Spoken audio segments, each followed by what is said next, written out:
First question, India days வடாட்சம் முதல் days வடாட்சம் வரை அமைந்துள்ளது. 8 degree 4 dash 38 degree 7 dash 8 degree 4 dash 37 degree 6 dash 9 degree 6 dash 40 degree 6 dash 9 degree 9 dash 40 degree 8 dash. என்ன answer வரும் இதுக்கு? What standard? 10th sir. நேத்து 10th geography தான் first lesson பார்த்தோம். இன்னைக்கு 10th ஜியோகிராஃபில செகண்ட் லெசன் பார்க்குறோம். இம்பார்ட்டன்ட் கொஸ்டின்ஸ்லாம் டக்குன்னு ஆன்சர் பண்ணுங்க. இதுக்கு என்ன ஆன்சர் வரும்?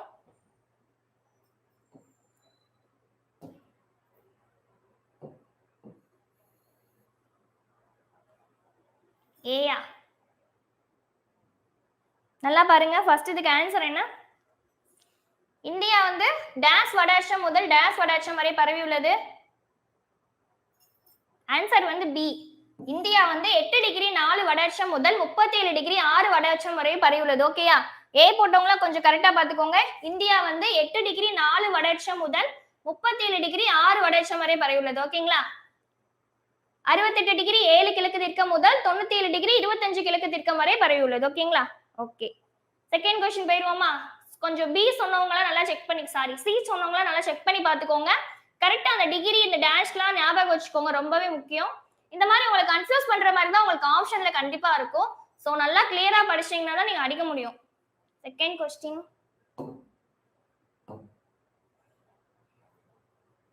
புவி பரப்பில் இருந்து உயரே செல்ல செல்ல வளிமண்டலத்தில் ஒவ்வொரு 1000 மீட்டர் உயரத்திற்கும் டேஸ் என்ற அளவில் வெப்பநிலை குறைகிறது. இதற்கு ஓகே, டேஸ் என்று பெறுகிறது 7.5 degree Celsius, 6.5 degree Celsius, 8.5 degree Celsius, 8 degree Celsius. இதை விட்டுருங்க. ஒவ்வொரு பக்கமும் உயர உயர எத்தனை டிகிரி செல்சியஸ் வந்து குறையுது? ஆன்சர் என்ன?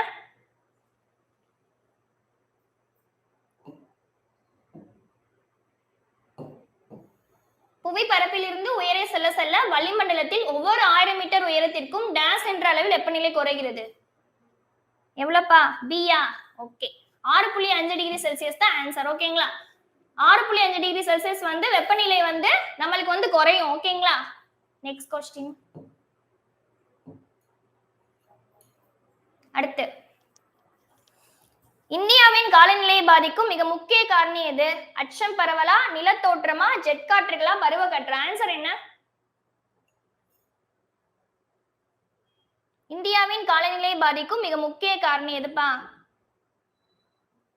ஆன்சர் என்ன வேமா சொல்லுங்க. மூணாவது क्वेश्चन,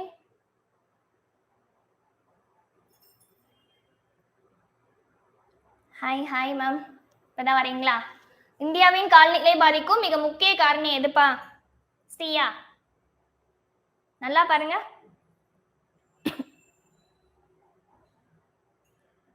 ஏபிசி மாத்தி மாத்தி சொல்றீங்க. ஆன்சர் வந்து பருவக்காற்று தான். இந்தியாவை காலநிலை பாதிக்கும் மிக முக்கிய காரணி வந்து பருவக்காற்று. மற்றதெல்லாம் என்னன்னா அச்சம் பரவல், நிலத்தோற்றம், ஜெட் காற்று எல்லாமே இந்தியாவின் காலநிலையை நிர்ணயிக்கும் காரணிகள். ஓகேங்களா? பாதிக்கும் முக்கிய காரணி அப்படின்னு கேட்டாங்கன்னா பருவக்காற்று தான் வரும். மற்றது எல்லாமே இந்தியாவின் காலநிலையை வந்து நிர்ணயிக்கும் காரணி. பருவக்காற்று தான் இந்தியாவின் காலநிலையை வந்து பாதிக்கும் காரணி. ஓகேயா? கொஞ்சம் ஏபி சொன்ன மற்ற ஆப்ஷன் சொன்னவங்களா கொஞ்சம் கரெக்ட் பண்ணிக்கோங்க, சரிங்களா? கொஞ்சம் படிக்கிறப்போ கரெக்டா கிளியரா படிச்சீங்கனாலே போதும். அவங்க என்ன சொல்றாங்க, பாதிக்குதுன்னு சொல்றாங்களா, இது நிர்ணயிக்குதுன்னு சொல்றாங்களா, அந்த மாதிரி என்ன கரெக்டா சொல்றாங்கன்னு பார்த்துட்டு அது கரெக்டா ஆன்சர் பண்ணுங்க. ஹாய் ஹாய், ஓகேவா? Next question போயிடுவோமா?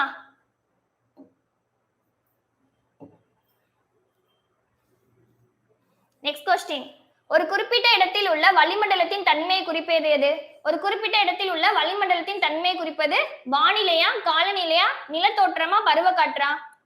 ஒரு குறிப்பிட்ட இடத்துல இருக்க வளிமண்டலத்தோட தன்மை அப்படின்னா என்னதுப்பா?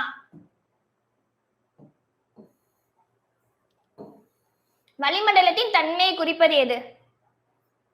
Super super, hi sir, hi. ஒரு குறிப்பிட்ட இடத்தில் உள்ள வளிமண்டலத்தின் தன்மையை குறிப்பது என்னதான்? வானிலை. ஓகேங்களா? குறிப்பிட்ட இடத்தில் உள்ள வளிமண்டலத்தின் தன்மையை குறிப்பது இது வானிலை. வானிலைனா ஒரு அன்றாட நிகழ்வை சொல்றதா வானிலை. ஓகேங்களா? காலநிலைனா ஒரு குறிப்பிட்ட இயற்கை வந்து சொல்லுவாங்க. சோ எப்பயுமே இன்னைக்கு வந்து கிளைமேட் நல்லா இல்ல அப்படின்னு சொல்லக்கூடாது. இன்னைக்கு வந்து வெதர் நல்லா இல்ல அப்படின்ற மாதிரி தான் சொல்லணும். ஓகேங்களா?